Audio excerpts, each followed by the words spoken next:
MH बिंदास मराठी माणसांची मराठी वाहिनी. अहमदनगरमध्ये लंके विरुद्ध विखे राजकारण तापलेलं आहे. अशातच नेमकं काय परिस्थिती सुरू आहे?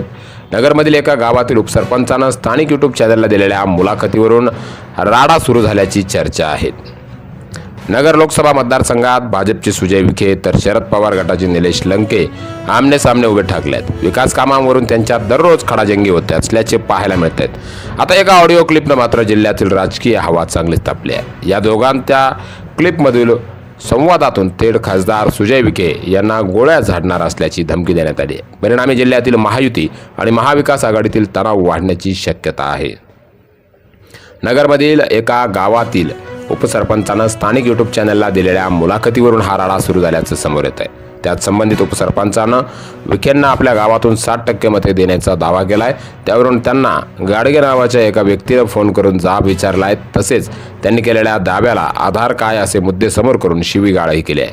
त्यातच संबंधित व्यक्तीनं सुजय विखे यांना गोळ्या घालणार असल्याचं वक्तव्यही केलेलं आहे.